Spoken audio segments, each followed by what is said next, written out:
Hi friends, welcome to our channel. ఈరోజు నేను పూర్ణం బూరెలు చేయబోతున్నాను. అందుకు ఒక గ్లాసు శనగపప్పు తీసుకున్నాను. కుక్కర్లో వేసుకొని 2 గ్లాసుల నీళ్లు పోసుకొని శుభ్రంగా కడుక్కోవాలి. చూడండి, కడిగి పెట్టుకున్నాను. ఇప్పుడు 2 గ్లాసుల వాటర్ పోసుకొని కొద్దిగా ఆయిల్ వేసి మూత పెట్టుకొని ముందుగా స్టవ్ వెలిగించుకొని 3 విజిల్స్ వచ్చే వరకు ఉడకనివ్వాలి.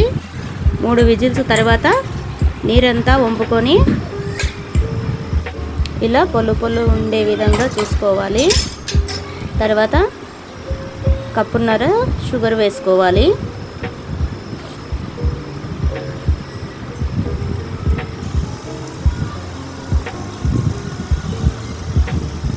ఇప్పుడు స్టవ్ స్లిమ్లో పెట్టుకొని కలుపుకోవాలి.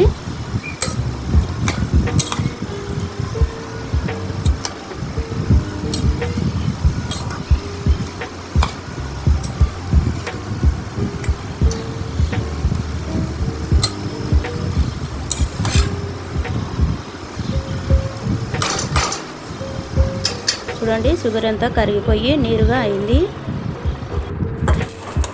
నీరంతా పోయే వరకు కలుపుకోవాలి. తర్వాత నీరంతా పోయింది కదా, ఇప్పుడు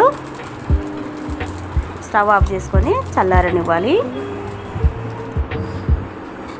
చూడండి, చల్లారింది. ఇప్పుడు మిక్సీకి వేసుకుందాము. కొద్దిగా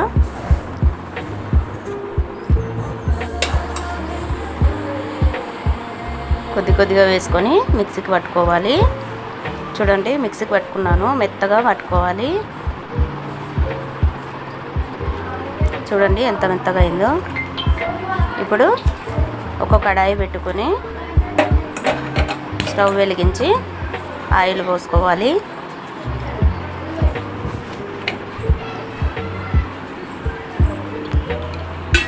ఆయిల్ వేడయ్యాక నిన్న నానబెట్టుకున్న దోశ పిండిని తీసుకున్నాను. దాంట్లో కొద్దిగా సాల్ట్ వేసుకున్నాను.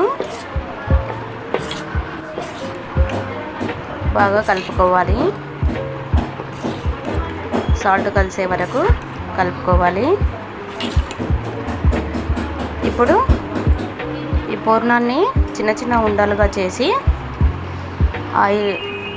ఈ దోశ పిండిలో వేసి ఆయిల్ వేడయ్యాక దోశ పిండిలో తడిపి వేసుకోవాలి.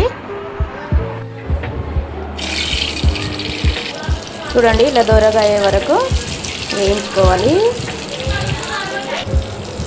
ఇలా మీరు కూడా ట్రై చేయండి ఫ్రెండ్స్. చాలా మెత్తగా స్వీట్గా ఉంటాయి. సేమ్ పునుగుల్లాగా ఉంటాయి. మా పిల్లలైతే వీటిని చాలా ఇష్టంతో తింటారండి.